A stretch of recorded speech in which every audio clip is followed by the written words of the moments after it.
as dawn begins, the feeling is that it's the dawn of a new species, that it's basically intelligent apes have inherited the earth. And over the course of the story, you start seeing what they've created. Caesar sets about, creating this utopia really for all apes, and equality and an egalitarian society, with human beings not being part of it whatsoever.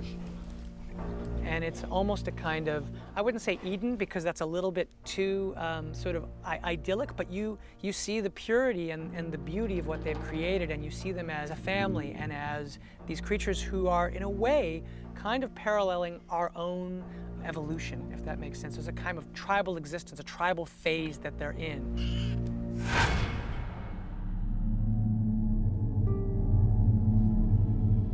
Caesar has become something of a king within this community, or at least a leader, and he's really informed the way all the apes treat each other, and they look to him not only for leadership but also for moral guidance.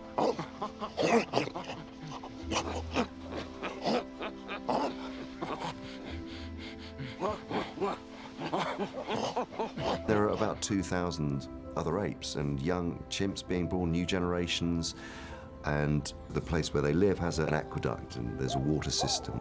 They have a very evolved community. And the 3 ape laws are: apes together strong, ape shall not kill ape, and knowledge is power. And they form the basis of the ape creed. And they are a kind of reduction, I think, of everything that Caesar has learned. And also has exchanged with the other apes to distill that into something that is practical and actually means something. Obviously, not killing one another is a very straightforward thing, but knowledge is power. It's important to Caesar that the apes are educated, and we see that very early on in the film. We see the young chimps are being taught language. It is a very egalitarian society, which also plays into apes together strong, which of course is a motif that comes through from Rise of the Planet of the Apes.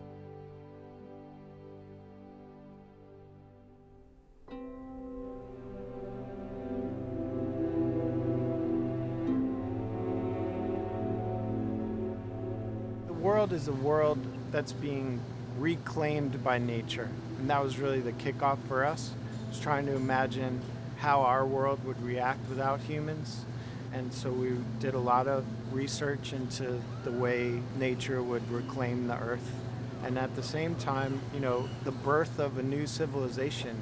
So trying to see, the first steps in how primitive society would evolve, and just an amazing opportunity on a design level to look at primates and the way they live, and then trying to advance that a few steps in the evolutionary chain and see how they would build their world. You're at the prop truck, where we have been storing a lot of the weapons that we made for Dawn of the Planet of the Apes.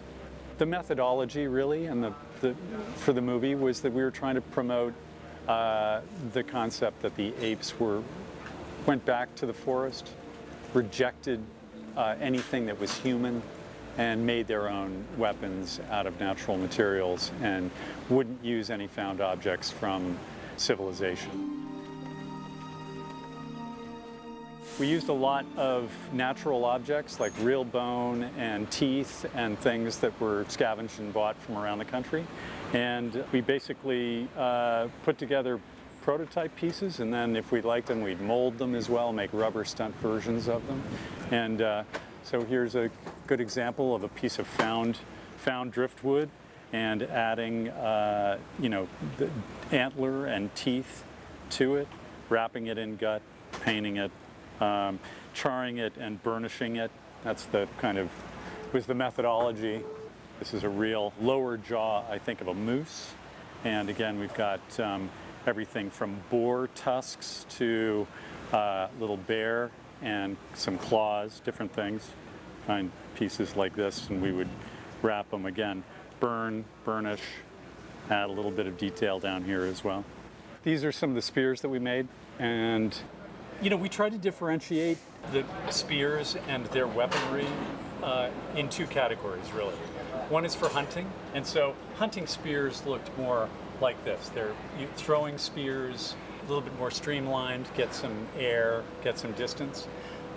We decided to make a bunch of more exaggerated ones, basically as a line of defense, more to scare people, more as an effigy of aggression, but not really used on a regular basis. So it's almost like hanging the skeleton on a stick outside of your village. It doesn't mean that you're a cannibal. It just means beware, we're violent people. But they're not really. Human, leave now! Certainly one of the biggest challenges I had when working on the screenplay is how much should the apes talk, if at all. At the end of the last film, there's this big shocker that Caesar is able to actually emote a whole sentence.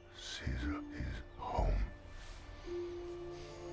So we open up this possibility of how much language would the apes have. Do any of the apes, other than Caesar, have the ability to speak? We struggled a lot with this because there's a temptation, obviously, to give the apes just tons of dialogue. It certainly makes scenes go a lot easier if everybody can express what's on their minds.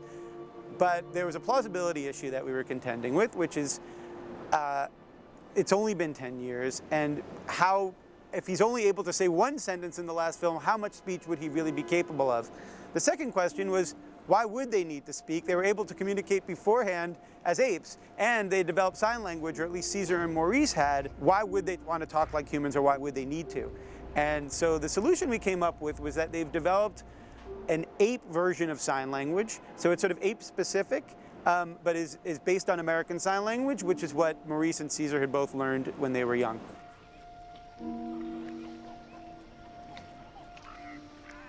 We've actually done a great amount of research with both primatologists and sign language experts to make our own version of Apes sign language. So though it's based in American Sign Language, because that's what Caesar used, that's what Will had taught him in the first movie, but we've taken that and we've adapted it to how the apes would actually communicate. So we have gestures for their names, like Caesar, Koba. Koba where?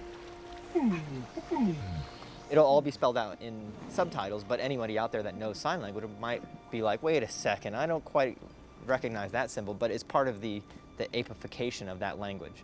Additionally, their vocalization has progressed a bit. You know, like I said, we're not having them speak proper English, but there's certainly more guttural words and things like that. There's definitely more speech. Family. We were very specific, character-wise, about how each of the apes handled language. Rocket, for instance, has a young son called Ash, and Ash would be better at picking up sign language and human words because he's of the younger generation, and younger generations always tend to learn quicker.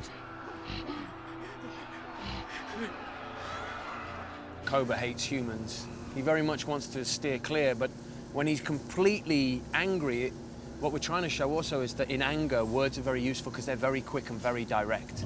Where's Caesar? One Caesar! Caesar! It was something very nice to play with, that words would formulate purely through anger for my character. You know, with other people, it's more intellectual, it's more thought out and considered.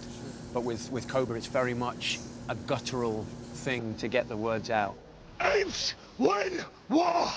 There's a real sort of tipping point between what sounds overly human and what sounds correct in the mouths of these apes, and that was always a real pitching challenge all the way through the entire movie, I think. And you know, you can read a lot through just their facial expressions, all of the apes' facial expressions, without them uttering a word. And so it's about how much you need to convey with language. Father. Let me help you. The issue that Matt and I were really interested in was, to what extent is the humanness that the apes have inherited is it coupled with a gray area of morality that maybe wouldn't exist if they were just apes. So the simpler way to put that is, Caesar says, I never realized just how human we are. Trust. That's sort of the tragedy, and really what to me is so exciting is it does that Planet of the Apes mirroring thing, where in the original film you watch the apes and you say, oh, I never realized how animal we humans are, and it's really just flipping it around.